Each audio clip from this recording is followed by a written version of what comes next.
You're listening to the Book Your Dream Clients podcast, episode 25. In this episode, I am telling you guys 5 things that I do daily to grow my coaching business. So get a notebook and something to write with, and we'll get started. You're listening to the Book Your Dream Clients podcast, where we believe business can be simple and you can use your intuition to run towards your goal. Self-made business and success coach Lindsay Maloney helps you start and scale your dream coaching business. With her step-by-step intuitive and creative guidance, you'll leave ready to put her tips into action, push your business forward, and work with your dream clients. Lindsay is here to help you get unstuck and structure your brilliance into a coaching business that's sustainable and financially exhilarating. Here's your host, Lindsay Maloney. Before we get started with this episode, I want to talk to you about my program, Standout Coaching Academy, or SOCA as everyone calls it. It's a 90-day program that's going to help you book your dream clients. And this is perfect for you if you are a coach who is ready to create, launch, or scale your coaching business. If you want to fill your calendar up with dream clients who inspire you, and you want to make an impact in the world with work that you feel called to do, I want you to enroll in SOCA. SOCA is an extremely powerful program that will take your coaching business to the next level. And I have 3 ways that you can join me right now, be a part of the 90-day program, join other like-minded women, network with them, learn the best ways that you can build your coaching business just the way that I've created and scaled mine, so you can stop having those sleepless nights with all the information overload and stop doing everything by yourself. So many coaches are struggling to get their businesses started, and I want that to stop right now. So I'm inviting you to go to standoutcoachingacademy.com, check it out, and enroll. Hey everyone, thanks for joining. This is something that comes really easily to me because I've been doing these 5 things for so long, and I figured I might as well put them together and let you know what I do, because it's always fun to hear what other people do in their daily lives, even though it's not very exciting. There's no like magic anything that I do, but it's something that I've always been really consistent with, and I believe that that is why I continue to grow my business every single day, and I cannot wait to share them with you. And so there's 5 things. I have 1 bonus because it's something that I do weekly, so I couldn't include it in something that I do daily. But here's the first one that I do daily, and that is I help my students and my clients. First and foremost, I will go in and see who needs help for the day. When I wake up in the morning, I have students from all over the world. So sometimes I will have questions come in from the middle of the night for me. And so before I check my email, before I do anything else, I go into my Facebook groups and I look and see who needs something, who needs feedback, who needs a congratulations on a joyous moment, who just has a question that needs answering. And I don't have set hours on when I go in and help my students because I think that's just annoying. I've been part of programs where, the teacher will come in once a week and answer questions, or once a day. And I just think that's kind of not helpful, because I remember when I was building my business and I had a question, like I was sitting on my computer waiting to see that notification come up that my instructor answered it, because I need to know. I want to know what I'm supposed to do right now. I don't want to wait until office hours. And I had posted this a while ago that I think that so many group coaching programs are missing one important factor, and that's the teacher. So many people like to put their programs on autopilot and then just not be present to help their students. I see that a lot, and I don't ever want my program to get to that point, because it won't. Just because your program is huge and it's growing does not mean that you should just give up your teaching, your call for teaching, and just let people go off on their own way and not get any results. I want my students to get results. And I know that the reason why they're in my program is because they like what I do and they want to do that. So I can't not help them. They are the first things that are on my mind when I sit down at my computer, and they are the first people I will help because they invested to work with me. My clients and my students come first, and so those are the first people that I pay attention to in the morning. I go in, see who needs help, answer any questions. If it's something that needs to have live attention, so sometimes somebody will ask a really detailed question, And then I'll just go live so everyone can have that experience of getting a really thorough answer. And that allows more opportunity for Q&A. And it's just another way to learn. And I mean, some amazing questions come up in our group. So it's so great to get those, because I always say your questions should never stop. We should always be asking good questions. You should never strive to be the smartest person in the room. Questions are powerful, and then everyone can learn from them. And I love answering them. So that is super important. And that helps me grow my business, my coaching skills. And sometimes if I want to do a little bit more research on a question, then that helps me grow myself too. That helps me educate. And it just makes everyone have a better day because they're getting answers. And who doesn't like answers, right? All right. And number 2 is I write down my goals. And a lot of times this does not seem like a fun task to do. And I kind of like, oh, I don't want to write this down again. But gosh, it's really helpful to write down your goals, even if it's just for the day. It might even seem like a to-do, because your to-dos are goals. It's something that you want to get done. So a lot of times during like a launch week or something bigger is happening, I will write that down. Like, this is my goal. I like to make it concrete and write it down. But most of the time, my goals for the day are going to be to-dos, because once they're accomplished, I feel really good about them. They're extreme short-term goals, and those have to be written down. And a lot of times I will have to just look at the day before and carry some over to the next day because things happen and I didn't quite get my list done. And that's totally fine. I used to beat myself up about that when I didn't get everything done. And so my horrible habits were I would stay up when the kids would go to bed, and I would work. And for the last month, I've been really good about not working after the kids go to bed. And sometimes it drives me crazy, but since, it feels really good to not work at night. It feels really good to just go do something for myself, like working out, meditating, and going to bed. That feels amazing. Plus, we also watch The Office before we go to bed. That's very important. So normally my nighttime routine was I will put the kids to bed and then go to work until 10:30 and go to bed. And that just kind of gets a little exhausting because I'm on the computer for most of the day. And I don't know if I was even that productive working that late. I'm up pretty early in the morning, and those are just really long days. And then after I had my last launch, I thought I need to up-level myself even more and do something different. And it has to involve more self-care. And that meant I just can't do the working at night on weeknights anymore. Weekends, I kind of like to work at night because it's quiet and I feel really productive on the weekends. Those are a different story. Kids are in bed. I feel like I have more time to do like recording podcast episodes or just some quiet stuff. But changing that structure of my day was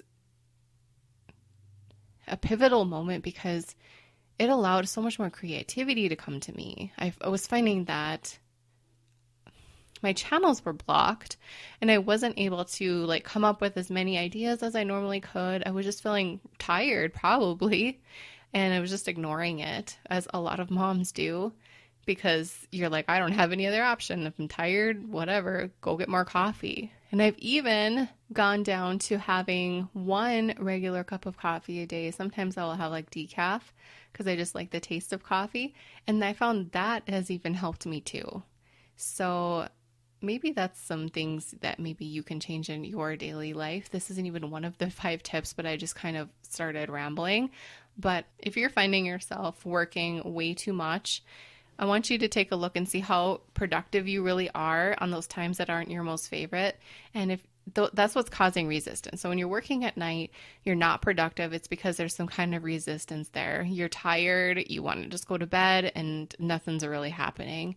And what happens is you feel like you need to just keep trying, but it just means that you should just not.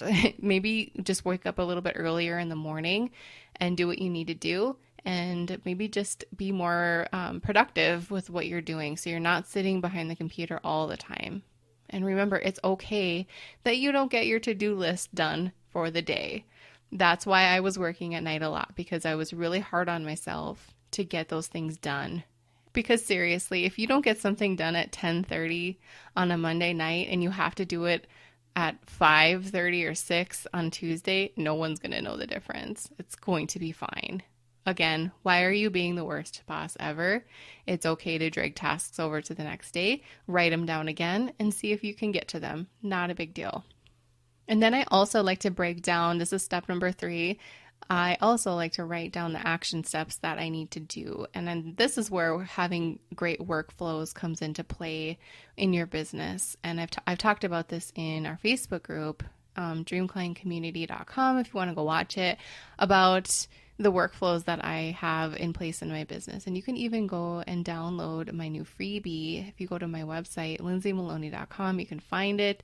It's all about, it's a list of all the workflows that I have in my business, and I put them all in Asana, and I just know the action steps that I need to get through in order to get something done. So for example, like a podcast episode, weekends are when I normally record them. So I'll write that down. That's one of my goals for Saturday, to get the podcast recorded. And then I will go into my Asana and I'll go get my Asana workflow and I'll work through it until I can check it off. The action steps are really important because sometimes we don't realize writing one task down for the day can entail a lot of things. So you can write down, I need to do my webinar on Thursday. Well, a webinar has a lot involved in it. That's a beast. So if you have I only have 3 things to do today, a webinar, a podcast episode, and I need to also connect with a client. Okay, well, those all involve different amounts of time and energy. So maybe you could just break those out a little bit. Maybe do the podcast on Saturday, work on the webinar, give yourself Monday through Friday to do the webinar, and reach out to your clients when they need you, right? We don't need to do everything in one day. It's just crazy. We don't need to be doing that. And breaking things down with action steps helps you get the big picture of what it's going to take to actually get this done. And then I think you probably just have to do a reassessment on how you're going to plan out your week. Just a suggestion. Number 4 is I connect every single day on social media because I post every single day. And I like to do stories. That's how I connect with my audience. I also will connect with them via comments on my profile. I will go through and comment on other people. I will connect with my clients and my students. I will do as much as possible to get that human connection, to keep that strong. Sometimes there happens to be a day where you're just not present whatsoever on social media. That's okay. And that's usually for me, it's probably on a Sunday. But during the week, I make sure that I am very present and I'm connecting with people. I'm not the type of person who ignores comments on my profile. I think that's just rude. Of course, yes, some things might completely miss me, but I am really good about making sure I connect with as many people as possible through social media, through my Facebook group. I'm all about it. And number 5 is just plan ahead. I like to take a look at the next 7 days, make sure I'm set up for everything that's going to happen. I'll look at my calendar, make sure that's up to date, make sure my planner is up to date for everything that's going on, and make sure I'm prepared for everything. And I only like to do that about 7 days ahead because things change. Student calls change, client calls will change. And if you're working too far ahead, some of it might be for nothing. So I think 7 days is a good outlook, and it kind of prepares you for what you need to be doing in order to make that happen smoothly and simply.